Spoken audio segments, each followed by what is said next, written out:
Hey guys, good morning. मैं आदित्य प्रजापति। जैसे कि मैंने आपको कहा था, अगर आपको कोई भी प्रॉब्लम हो तो मेरे को मैसेज करना। तो एक बच्चे का मैसेज आया है कि हम ग्रुप टू और ग्रुप वन या बहुत ग्रुप दे रहे हैं, तो हम अपना शेड्यूल कैसे बनाएं और हमें कैसे अपनी पढ़ाई को मैनेज करना है।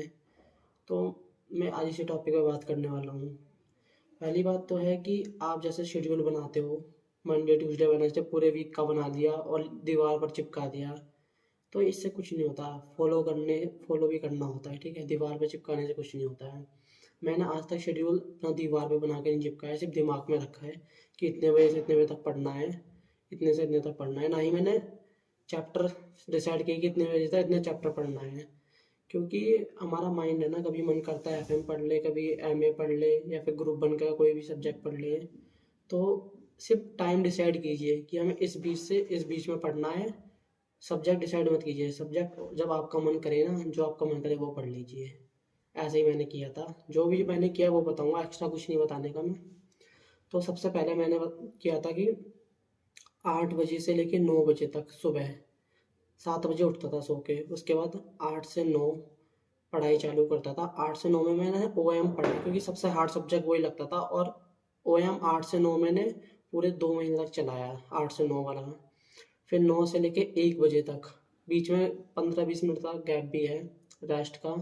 तो 9 से लेके 1 बजे तक कुछ भी सब्जेक्ट पढ़ लीजिए जो आपको हार्ड लगता हो। फिर 1 से 2 लंच ब्रेक। फिर 2 से 5 तक कोई भी सब्जेक्ट पढ़ लो। तो मैं 2 से 5 ये हो गया। तो इस टाइप से मैं ग्रुप टू करता था 5 बजे तक। फिर 5 से 6 रेस्ट लेता था। फिर 6 बजे से लेके शाम रात के 8 साढ़े 8 बजे तक ग्रुप वन का सब्जेक्ट लेता था। फिर लंच ब्रेक और भी फैमिली टाइम था। फिर 10 बजे से लेके 12:30 1 बजे तक रात के ग्रुप वन था। तो इस तरह मैं ग्रुप टू ग्रुप वन दोनों मैनेज कर रहा था। तो आपको भी इसी तरह मैनेज करना है जैसे आपको ठीक लगता हो। बट मैं इतना ही कहना चाहूँगा, शेड्यूल बना के दीवार पे चिपकाने से कुछ नहीं होगा। आपको दिमाग में याद होना चाहिए कि हमारा टाइम हो गया, हमें पढ़ना है। अगर मेरा 5 मिनट भी वेस्ट होता था ना, तो मेरे गिल्ट फील होता था कि 5 मिनट वेस्ट कर दिए, शिट 5 मिनट वेस्ट कर दिए।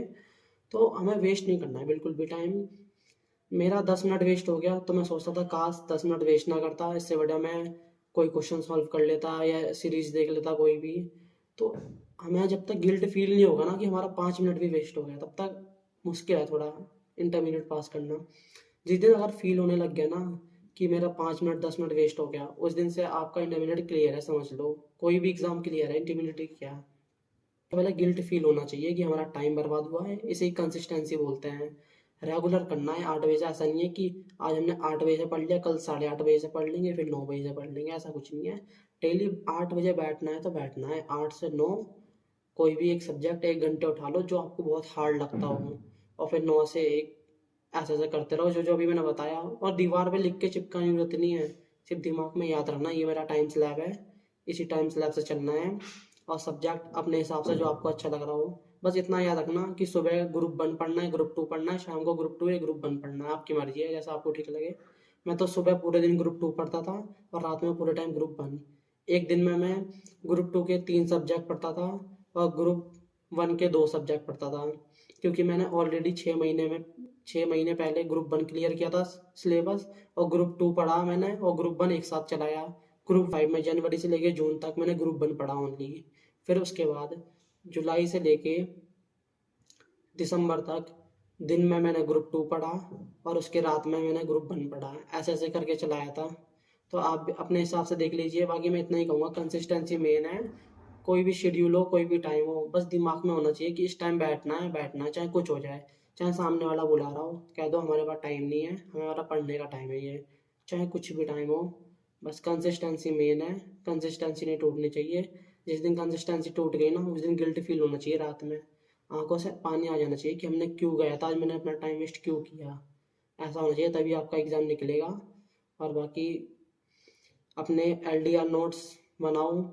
जैसे कि कोई चैप्टर कंप्लीट कर लिया है, आपको लग रहा है कि इसमें मेरे सारे बेसिक सारा कुछ क्लियर हो रहा है, मतलब जैसे कि पवन सर हैं यूनिक एकेडमी में, वो बोलते हैं, मैं उनसे ही पढ़ा हूँ। तो वो बोलते हैं, जैसे वो क्वेश्चंस बता देते थे हमें कोई भी, की वाला क्वेश्चन एलडीआर मार्क कर लो, तो मैं मार्क कर लेता था या मुझे लगता था कि ये क्वेश्चन मेरे से अभी हो नहीं रहा है, इसमें ये फॉर्मूला इंपॉर्टेंट लग रहा है, अगर कोई पेपर में आ गया तो मैं कैसे करूँगा, तो उस पर टिक कर दिया। तो इस तरह एलडीआर क्वेश्चंस बनाओ। अगर आपको एलडीआर क्वेश्चन चाहिए तो इसी वीडियो में कमेंट कर दो, मैं अपने एलडीआर दे दूंगा, बाकी आप अपने बना देना, मैं अपने भी दे दूंगा। या कोई भी पीडीएफ वगैरह या नोट्स वगैरह चाहिए हो तो बताना, बस कमेंट कर देना, मैं आपको प्रोवाइड करा दूंगा, अपना व्हाट्सअप नंबर दे दूंगा, उस पर आप मैसेज भी कर सकते हो। बाकी कोई भी आपको समझ ना आ रहा हो तो बताना। अभी फ़िलहाल के लिए इतना ही ख़त्म करते हैं, नेक्स्ट टॉपिक बताना, क्योंकि अभी मुझे टॉपिक पता चल रहे हैं इसलिए मैं वीडियो बना रहा हूँ। अगर मेरी वीडियो आना बंद हो जाए ना तो समझ लेना कि बच्चे पूछ नहीं रहे हैं मेरे से, जो भी है ख़त्म हो गया है फिर। क्योंकि अभी मेरे पास बच्चे टॉपिक बता रहे हैं तो मैं वीडियो डाल रहा हूँ, फिर टॉपिक ही नहीं रहेंगे तो मैं क्या वीडियो डालूंगा। तो इसलिए आप बताते रहना आपको किस टॉपिक पे वीडियो चाहिए, और कौन से चैप्टर समझ नहीं आ रहा है, क्या सब्जेक्ट समझ नहीं आ रहा, सब कुछ बताऊंगा। या फैकल्टी चूज़ करनी है आपको, या फिर ऑनलाइन पढ़ना है, यूट्यूब पे पढ़ना है, सब्सक्रिप्शन लेना है, कुछ भी बात हो, सिर्फ कमेंट करके बता देना टॉपिक, मैं आपको बता दूंगा। थैंक